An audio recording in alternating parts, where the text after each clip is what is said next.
এক থেকে ভিডিওটা শেষ করে ফেলবো, নো এডিট, যাতে করে আমার জন্য প্যারা কম হয়। সো আজকে আমি একটা স্টোরি শেয়ার করব।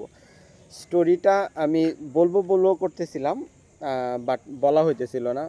এবং হয় কি, যেই স্টোরিগুলো আপনি মনে করেন যে ওর ওর্দি অফ শেয়ারিং, সেটা আপনি যত হচ্ছে গিয়ে ডিলে করতে থাকবেন, তত না ওই স্টোরির ইন্টেন্সিটিটা বা ওই ঘটনার আপনার কাছে তাৎপর্যটা ফিকে হইতে থাকে।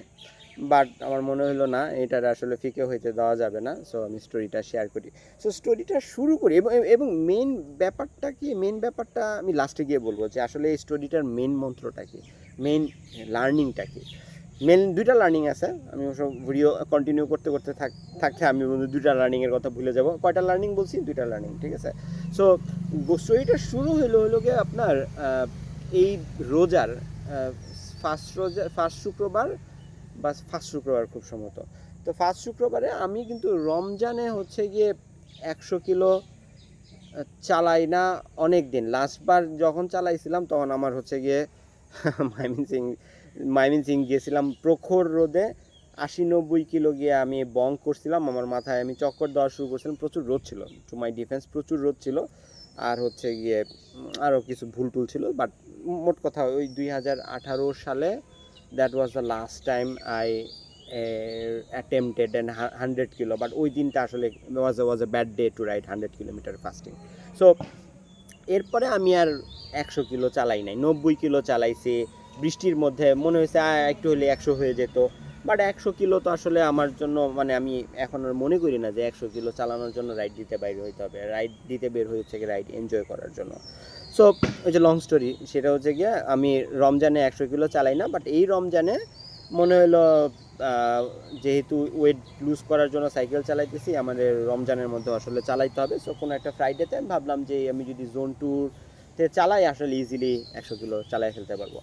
সো 100 কিলো চালানো, 78 কিলোর মাঝখানে 78 কিলোতে গিয়ে সিলেটের রাস্তা কিন্তু খুবই খারাপ। তো একটা রাস্তার মধ্যে অনেক বড় একটা বাম্প ছিল, সেই বাম্পে কেঁচা খায়া হচ্ছে গিয়ে আমার টায়ার কেটে গেল। আজকে আমি ফেসবুকের স্টোরিতে দেখলাম যে ঠিক 1 বছর আগে আমি একটা ভিডিও দিয়েছিলাম 50 সরি 50 না, 50 মিলি কার্বন রিম এর সাথে হচ্ছে গিয়ে শ্যালো ডেপথের রিম, ইন্টারনাল রিম উইথ বেশি, এমন দুইটা হুইলের মাঝখানে স্পিড পাওয়ার কম্প্যারিজন। বাট আমার মনে হয় বিকজ আমি 1 বছর বা 13 মাস আগে I made this shift from narrow internal rim width to an wider internal rim width. আমি এখন যেমন 24 মিলি চালাই ডিটি সুইচের রিমটাতে। সো ওইটার মাঝখানে যে তফাৎ রাইডের, আপনার পাওয়ারের ডাটার তফাৎ, তারপরে হচ্ছে গিয়ে কি কমফোর্টের তফাৎ, এটা নিয়ে আমি একটা ভিডিও বানাইছিলাম। So it's been over a year আমি ওয়াইডার ইন্টারনাল চালাই 30 মিলি টায়ার দিয়ে, 30C টায়ার দিয়ে, যে 30C টায়ারটা 24 মিলি ইন্টারনালে ইনফ্লেট করার পরে 40 PSI বা 30 PSI 32 মিলির উপরে হয়ে যায়। সো ট্রেমেন্ডাস রাইড কমফোর্ট দেয়। এই রাইড কমফোর্টের কোনো তুলনা নাই। এবং আমি যেই ধরনের রাস্তায় চালাইছি এটা এখন, ওই ধরনের রাস্তায় চালানোর জন্য ওয়াইডার টায়ার এর কোনো বিকল্প নাই, ওয়াইডার রিম উইথের কোনো বিকল্প নাই। এই গল্পটা আমি বারবারই বলি যে আমার ময়মনসিংহের ভাই ব্রাদাররা বা ঢাকার ভাই ব্রাদাররাও যারা হচ্ছে গিয়ে স্মুথ রাস্তায় চালায় অভ্যস্ত, তারা যখনই হচ্ছে গিয়ে সিলেটে যায় আমার সাথে চালাইতে, they struggle, not because they are bad, but because they are not use to with that type of বাজে রাস্তা, ঠিক আছে। সো লং স্টোরি লম্বা করে ফেলতেছি আরও। যে আমি হচ্ছে কি ওই যে রমজানে 78 কিলো চালানোর সময় আমার টায়ার কেটে গেছিলো, তারপরে I could not finish the ride. এটা নিয়ে আমি ভিডিও দিয়েছিলাম। তারপর এটা নিয়ে দেখছিলাম কিছু কিছু পেজে কিছু একটা গ্রুপ আছে সাইক্লিংয়ে এসে যা দেখেছি টাইপের একটা গ্রুপ আছে। ওটা কী ধরনের গ্রুপ আমি আসলে জানি না। ওইখানেও দেখলাম আমার নিয়ে পচাইছে টচাইছে। এনিওয়েজ আমার কি যায় আসে তাতে, ঠিক আছে। সো এই আর কি। সো ওই টায়ার কাটার ফলে সো রমজানের রোজার মাস মনে করেন এখন থেকে আরও 3 মাস আগের কাহিনী, 3 মাস আগের ঘটনা এটা। 3 মাস ধরে আমার টায়ার কাটা। সো টায়ার কাটা, আমি এই টায়ারকে ফিক্স করার চেষ্টা করছি, ফিক্স করে একটা ট্যুরও দিয়ে আসছি, ঠিক আছে। ট্যুরও দিয়ে আসছি রোজার ঈদের পরে একটা ট্যুরও দিয়ে আসছি।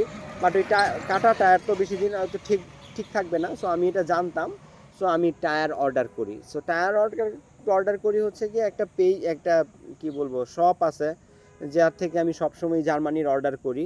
সেইখান থেকে আমি ধরেন 3টা জিপি সলবে প্রো 1, 2টা সলবে 1, জাস্ট টু বি শিওর যে কাঁচা লাইগা কাটে। সলবে 1 দিস হচ্ছে গিয়ে রেগুলার হুইলে চালানোর জন্য, আর ভালো হুইলে চালানোর জন্য সলবে প্রো 1, 3টা 2টা 5টা টায়ার অর্ডার করি। সো এটা অর্ডার দিয়ে দেওয়ার কথা, মনে করেন রোজার ঈদের 2 সপ্তাহের মাঝে দিয়ে দেওয়ার কথা। সো রোজার ঈদ চলে গেছে, রোজার ঈদের পরের মাস চলে গেছে, বাট অর্ডার আর প্লেস হয় না। ঠিক আছে, কোন পেজ থেকে অর্ডার দিছি বা এটা আমার নাম বলার ইচ্ছাও নাই, বাট আমার মানে এটা আজকের ভিডিওর উদ্দেশ্যও না। সো 1 মাস চলে গেছে, 1.5 মাস চলে গেছে, আমার হচ্ছে কি টায়ার অর্ডার কনফার্ম হতেছে না। উনি টায়ার অর্ডার করছি, অর্ডার করতেছে না। সো তখন আমি ভাবলাম ঠিক আছে, আমি অল্টারনেট অপশন দেখি।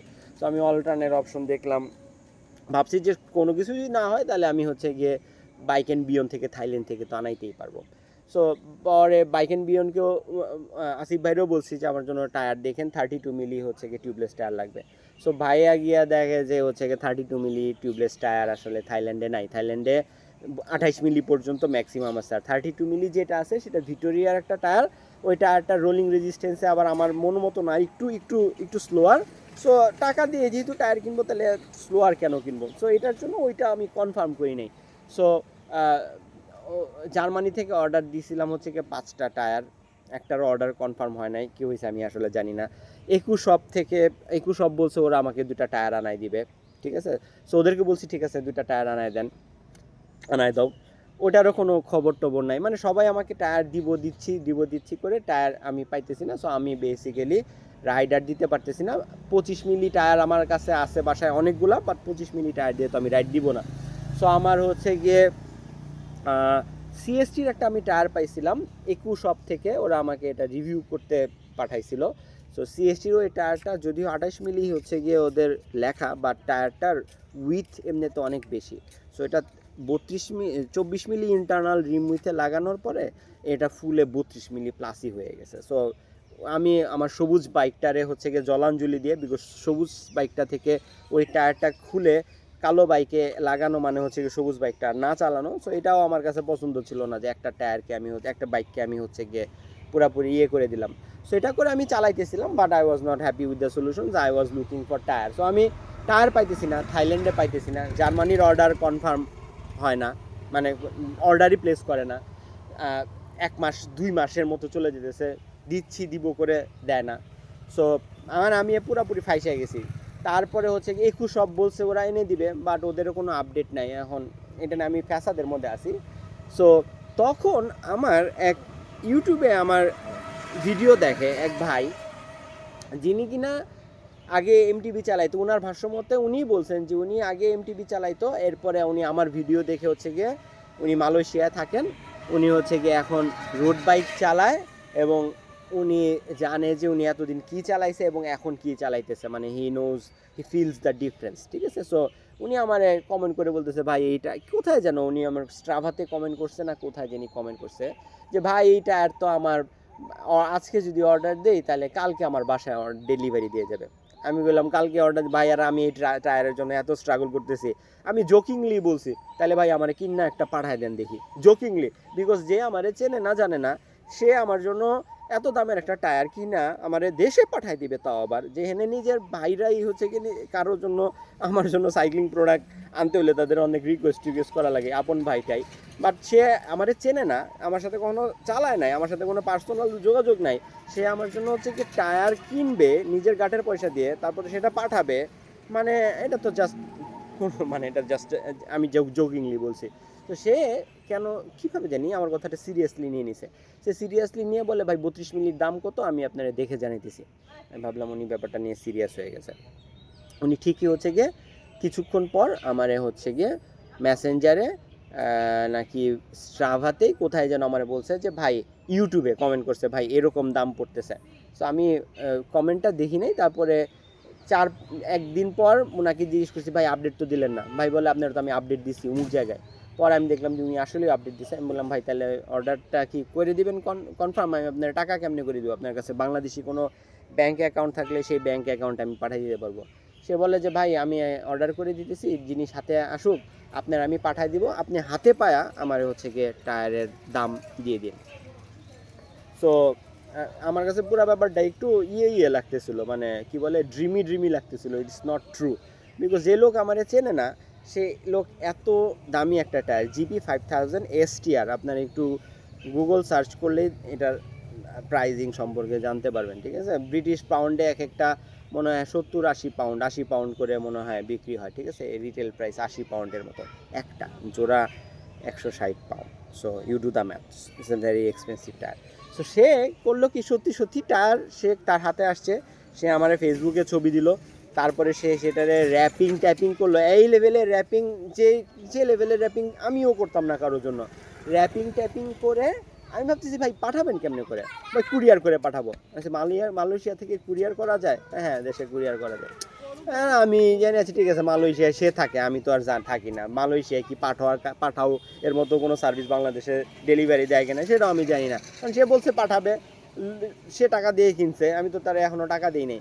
এইসব সে যখন টায়ার কিনে ফেললো তখন আমার কাছে মনে হলো না ভাই আমার এতটুকু বিশ্বাস করে আমার জন্য টায়ার কিনে ফেলছে, আমি তার ব্যাঙ্ক অ্যাকাউন্টে নিয়ে টাকা পাঠিয়ে দিলাম। তারপরে সেই টায়ারটা উনি ওনার কলিগরে দিয়ে হচ্ছে কি দেশে পাঠাইলো। সেই কলিগ একদিন দেশে আসার একদিন না 2 দিন পরে কুরিয়ার করে হচ্ছে কি আমার সিলেটের দেশে পাঠিয়ে দিল। পুরা ঘটনাটা মানে আমার কাছে না খুব বেশি অবাক লাগছে, কারণ হচ্ছে গিয়ে একে তো হচ্ছে গিয়ে আমি সাইক্লিং বাংলাদেশে বসে করি, আমি জানি এটা কত ডিফিকাল্ট। বাংলাদেশের সাইক্লিং যে আবার এখন অনেকগুলো কথা চলে আসে, বাংলাদেশের সাইক্লিংয়ে আজকে যেই অবস্থা এটার পেছনে শুরুর ভুলগুলা কিন্তু একটু হলেও এফেক্ট ফেলছে। যেমন ধরেন 2011-তে বিডিসি হইলো, 2013-14-তে সাইক্লিংয়ের পুরা ভর মৌসুম। বাট সাইক্লিং মানুষ কী দিয়ে করতেছে? সাইক্লিং মানুষ করতেছে হচ্ছে কি এমটিবি দিয়ে। বাজার ভর্তি হচ্ছে কি এমটিবি, এবং সস্তা এমটিবি, 14-15 হাজার এর এমটিবি, 20 হাজারের এমটিবি, অ্যাফোর্ডেবল এমটিবি। সো এই অ্যাফোর্ডেবল এমটিবিটা কেন? বিকজ একটা ডিমান্ড আছে, একটা মার্কেট আছে যারা এমটিবি দিয়ে সাইক্লিংটাতে অভ্যস্ত হয়েছে। তাদেরকেই অভ্যস্ত করানোটা যদি হচ্ছে কি রোড বাইক দিয়ে করানো যেত, রাস্তায় রোড বাইক চলে, সিম্পল এই ধারণাটা যদি তাদের মাঝখানে থাকতো যে রাস্তায় কোন ধরনের সাইকেল চলে, রোড বাইক চলে। সিটির মধ্যে কমিউট করার জন্য, অফিস করার জন্য কী ধরনের বাইক দরকার? সিটি কমিউটার টাইপের বাইক দরকার, ঠিক আছে। এমটিবি কোথায় চলে? এমটিবি ট্রেইলে চলে, ঠিক আছে। সো ডাউনহিলিংয়ের জন্য downhilling bike, hard hard hard trail বাইকের আরেক ধরনের উপযোগিতা, ক্রস কান্ট্রির জন্য আরেক ধরনের বাইক। সো বাট মোট কথা রাস্তা পেভমেন্টের মধ্যে হচ্ছে কি রোড বাইক ও চিকুন চাকার বাইক চলে। এই জিনিসটা যদি ওই সময়ের হর্তাকর্তা যারা হচ্ছে বিডিসি চালু করছে, যাদের মাধ্যমে সাইক্লিংয়ের জোয়ার আসছে, সেই সময় যদি এই জিনিসটা মানে আমাদের মাথায় থাকতো, তাহলে দেখতেন আজকে রাস্তা ভর্তি হচ্ছে কি রোড বাইক। 15,000-20,000 টাকায় আপনি রোড বাইক পাইতেছেন। মেঘনা রোড বাইক বানাইতো, ঠিক আছে। লায়ন চায়না থেকে সস্তা রোড বাইক নিয়ে আসতো, সেকেন্ড হ্যান্ড রোড বাইক পাইতেন, রোড বাইকের টায়ার পাইতেন, সব কিছু পাইতেন। বাংলাদেশে রোড বাইকের এখন যেমন কিছুই পাওয়া যায় না, এর থেকে অনেক বেশি জিনিসপত্র তখন পাওয়া যেত। যাই হোক, সেই টায়ার নিয়েও হয়তো আমি এত বিপদে পড়তাম না যদি ওই সময়, অবশ্যই আপনি বলতে পারেন না যে আসলে তখন ওই সময় এটা হইলে এখন কি হতো, বাট স্টিল। সো এইটাই আর কি, বাংলাদেশে যে বসে আমি সাইক্লিং করতেছি, যেটাতে বলবো বাংলাদেশে বসে সাইক্লিং করাটা কতটা ডিফিকাল্ট। আপনি সাইকেল চালাবেন, আপনার তো জিনিসপত্র কিছু আছে যেগুলো ক্ষয় হয়, আপনার ব্রেক প্যাড ক্ষয় হয়ে যায়, আপনার টায়ার ক্ষয় হয়ে যায়, ঠিক আছে, আপনার কত ধরনের জিনিসপত্র স্পেয়ার লাগতে পারে। বাট সেই স্পেয়ার জিনিসের কোনোটাই কিন্তু রোড বাইকের জন্য কোনোটাই কিন্তু দেশে পাওয়া যায় না। বাংলাদেশে রোড বাইকের মনে করেন 25 টায়ার পাওয়া যায়, 28 পর্যন্ত হয়তো 2-একটা শপে পাওয়া যায়। বাট আপনি ধরেন চান হচ্ছে কি 30 বা 32, বা তো আপনার কাছে আপনি কিন্তু ওরা দিতে পারতেছে না। এই ধরনের অনেক জিনিসপত্র কিন্তু আপনি অনেক না, আপনি এনথুজিয়াস্ট হইলে আপনি দেখবেন বাংলাদেশে কিছুই নেই। আপনার যা যা লাগে, যা যা আপনি মনে করেন আপনার লাগে, তার কোনোটাই আপনি বাংলাদেশে বসে পাবেন না। সো এইখানে বসে সাইক্লিং করাটা কত ডিফিকাল্ট সেটা তো আমি হারে হারে টের পাচ্ছি। এবং বিদেশ থেকে একটা জিনিস আনানো কতটা ডিফিকাল্ট, কোনো একটা কলিগ বিদেশে গেলে বা তারে বলে রাখা লাগে, ভাই দেশে আসার আগে আপনি আমার একটু জানান, আমি একটা ছোট্ট একটা জিনিস আনাবো। কেমন সাইজের জিনিস? ধরেন হচ্ছে গিয়ে একটা বিস্কুটের প্যাকেট, একটা হচ্ছে গিয়ে গ্লুকোজ বিস্কুট, একটা এনার্জি প্লাস বিস্কুটের সমান প্যাকেট আপনার ব্যাগে আসবে, আপনি নিয়ে আসতে পারবেন? এই ধরনের কথাবার্তা বলে বোঝানো লাগে, ঠিক আছে। এমনও বল লাগে, ভাই আপনার কিচ্ছু করতে হবে না, আমি অর্ডার করে দিব, আপনার বাসায় ডেলিভারি দিয়ে দিবে, আপনি খালি জিনিসটা ব্যাগে ভরে নিয়ে আসবেন। এইটা করেও জিনিসপত্র আনানো কঠিন হয়ে যায়। আর ওই যে মনে করেন টাকা দিবেন, আপনি ইউরোর দাম 150 ইউরো করে দিবেন, সে 150 ইউরো করে দিবেন, তারপরে হচ্ছে কি অর্ডার প্লেস করতে টাল বাহানা, আজকে দিব কালকে দিচ্ছি, এমন করতে করতে 2 মাস, অথচ আপনি কিন্তু মনে করেন জিনিসটার অভাবে আপনি সাইক্লিং করতে পারতেছেন না। এখন যদি আপনি সাইক্লিং এ নেশাগ্রস্ত হয়ে থাকেন আমার মতো, যে সাইক্লিং না করলে আপনার কনস্টিপেশন হয়, আপনার হচ্ছে ঘুম আসে না, আপনি ডিপ্রেশনে চলে যান, তাদের জন্য বাংলাদেশে বসে সাইক্লিং করাটা খুবই খুবই খুবই খুবই ডিফিকাল্ট। সো আনলেস আপনার বিদেশে থেকে জিনিস আনানো আপনার জন্য অনেক ইজি, মাফ করেন, আনলেস আপনার জন্য বিদেশ থেকে জিনিস আনানোটা অনেক বেশি ইজি, আপনি ইজিলি অ্যাক্সেস করতে পারেন বিদেশের থেকে জিনিসপত্র, বাংলাদেশে সাইক্লিং করাটা, বিশেষ করে রোড সাইক্লিং করাটা লাভ নেই, আমি আপনার একটা টাকাও দিব না। সো আমি বলছি আমি ওয়ান শট, এক শটের ভিডিও দিব, এই ভিডিওতে যাই ঘটুক এই ভিডিও আজকে পাবলিশ হবে। সো আপনার যদি বাইরে থেকে জিনিস আনানোর ইজি অ্যাক্সেস থাকে, এছাড়া বাংলাদেশে বসে রোড সাইক্লিং করাটা অনেক অনেক অনেক ডিফিকাল্ট। আপনি টাকা নিয়ে বসে থাকলেও আপনি পারতেছেন না। আপনি আপনি আপনি জার্মানি থাইল্যান্ড থেকে জিনিস আনাবেন, ভাবতেন যে 15 দিনে জিনিস পাওয়া যাবেন, বাট এমনও হতে পারে থাইল্যান্ডে ওই জিনিসটা নেই।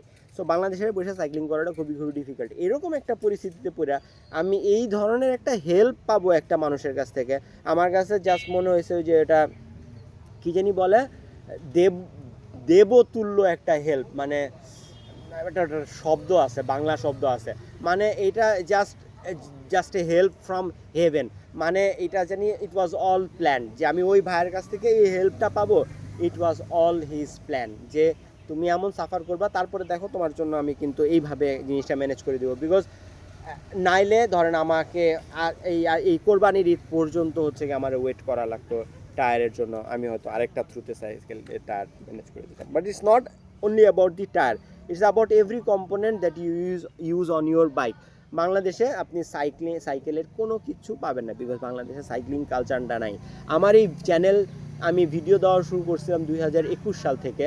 2021 সাল থেকে আমার এই চ্যানেলে ভিডিও দেওয়ার একটাই কিন্তু উদ্দেশ্য, বাংলাদেশে সাইক্লিং কালচার গড়ে তুলতে হেল্প করা, বাংলাদেশের মানুষ যেন সাইক্লিং জিনিসটা দিয়ে এত জোশ, সাইক্লিংটা যে লাইফস্টাইলের সাথে এত সুন্দর করে ইন্টিগ্রেট করা যায়, এবং এটা যে আপনারা এত সুন্দর হেলদি একটা কি বলে মেন্টাল হেল্প করতে হেল্প করে, এবং এর থেকে ভালো কোনো যে স্পোর্ট হইতে পারে না, এটাই জাস্ট আমি বলতে চাইছি। এবং এটা বলতে গিয়ে মাঝে মধ্যে আমার মতো ভিডিও বেশি বানায় ফেলছি, লাইক একটু ম্যাথমেটিক্সওয়ালা ভিডিও, একটু কম্পিউটেশনাল সাইক্লিং টাইপের ভিডিও, যেগুলোতে আমাদের আগ্রহ একটু কম, বাট করে ফেলছি। বাট আমার কিন্তু মূল উদ্দেশ্য কিন্তু যে আমি ম্যাথমেটিক্স দিয়ে আপনাদেরকে সাইক্লিং বুঝাইতেছি বা রোড বাইক সুপিরিয়র এই ধরনের না, আমার মেইন উদ্দেশ্য কিন্তু অলওয়েজ ছিল যে বাংলাদেশের সাইক্লিং কালচারটা যেন গ্রো করে। বাংলাদেশের সাইক্লিং কালচার গ্রো করলে আমরা যারা সাইক্লিং করি তারা সবাই বেনিফিট হবে, এবং আরও মানুষ সাইক্লিংয়ে আসবে। আপনি চাইলেই সাইক্লিং কালচার গ্রো করলে, আপনি চাইলেই আপনার হাইট 5 ফুট 2 ইঞ্চি, আপনি সেকেন্ড হ্যান্ড মার্কেটে একটা ছোট সাইজের ফ্রেম কিনে নিজের জন্য সাইকেল বানায় ফেলতে পারতেছেন। কম্পোনেন্ট অ্যাভেলেবল থাকলে 20-25 হাজার টাকা দিয়ে নিজে একটা সাইকেল বিল্ড করে ফেলতে পারতেছেন। আর সাইকেলের সুবিধা, সাইক্লিং অ্যাজ এ স্পোর্ট নিজের লাইফে ইন্টিগ্রেট করলে এটার যে বেনিফিট, এইটা তো আমি চুল্লায় মরে গেলেও আপনারা বুঝতেছেন না। But once there are more people, when একবার যত বেশি পিপল আপনি সাইক্লিংয়ে নিয়ে আসতে পারবেন, তত জিনিসটার এই যে আমি যেটা বলতেছি, আমার ভয়েসটা আরও বেশি স্ট্রঙ্গার লাউডার হইতো আর কি, কারণ আরও মানুষ তখন এটা বলতো। বিকজ একবার কেউ এই জিনিসটার স্বাদ পাওয়া গেলে এইটা থেকে মানুষ কখনোই ভোকাল হয়ে যাবে, মানে চুপ থাকবে না যে দেখো আমি এত সুন্দর একটা কাজ করতেছি, আমি চাই তুমিও এই কাজটা করো, ঠিক আছে। তো বেসিক্যালি অ্যাপ্রিসিয়েশন যে আমার সাথে টায়ার নিয়ে এরকম একটা ঘটনা ঘটছে, আমি আমার স্ট্রাগলটা দেখালাম। আমি কিন্তু টাকা নিয়ে বসেছিলাম, লাইক ইউরোতে আমি 1,500 করে টাকা দিব, যত টাকাই হোক। থাইল্যান্ডে আমার পছন্দের টায়ার পাওয়া গেলে আমি ওই টাকা দিয়ে নিয়ে আসবো, ঠিক আছে। আমি কিন্তু টাকা নিয়ে বসেছিলাম, বাট আমি কিন্তু জিনিস পাই নাই। সো আমি যে এই একটা হেল্প পাইছি, তো বললাম যে মনে হলো জানি পুরাপুরি হেভেন থেকে একটা হেল্প পাইছি। সো ওই স্টোরিটা আপনার সাথে শেয়ার করলাম। বাট স্টোরির সাথে সাথে আমি জাস্ট বলতে চাই যে বাংলাদেশে আসলে সাইক্লিং কালচারটা নাই। সো এই যে আমার ভিডিওতে ভিউজ এত কম মানুষ ভিডিও দেখে, বিকজ সাইক্লিং কালচারটা নাই। তাইলে আপনারা বেশি মানুষ যদি সাইক্লিং করতো এবং এটার বেনিফিট যদি বুঝতো, তাইলে ডেফিনেটলি আমার মতো চ্যানেল আরও 50টা থাকতো বাংলাদেশে, এবং আরও অনেক মানুষ সাইক্লিং করতো, ঠিক আছে। তো এখন মানুষজন রানিং করতেছে, এটাও জোয়ারের মতো লাগে আমার কাছে। একটা ওয়েভ আসছে, ওয়েভ আবার না ডাই ডাউন করে, বিকজ যে রানিং করবে সে 2 দিন পরে ক্রসফিট এর জন্য সাইক্লিংও করবে। সো সবগুলাই আমি পজিটিভই দেখি, বাট সাইক্লিং কালচারটা হইলে খুব ভালো হতো। সো দেখি 4 বছরের মতো হয়ে গেল এই চ্যানেল নিয়ে, সাইক্লিং নিয়ে বকবক করতেছি। যতদিন সাইক্লিং করব বকবক করে যাব, ঠিক আছে। আজকে স্টোরিটা শেয়ার করতে চাইলাম। ভিডিও এখানে শেষ করে দিই। Out in the next one. এবং যে আমার টায়ারটা দিয়ে হেল্প করছেন, আমি আপনার নাম বলতেছি না, নাকি বলা উচিত?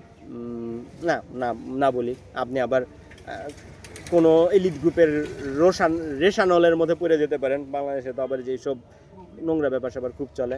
So thank you so much, I can't express my gratitude, ঠিক আছে। আপনি যেটা আমার করছেন, এটা বাংলাদেশি একটা বাঙালি হিসেবে, বাঙালিরা এমনিতে আমি মিন মাইন্ডেড একটা জাত মনে করি, বাট আপনার কাছ থেকে আমি হেল্পটা পাবো, ইট ওয়াজ আমার চিন্তার বাইরে ছিল। থ্যাংক ইউ সো মাচ ভাই, ঠিক আছে। ভিডিও এখানে শেষ করে দিই। Out in the next one.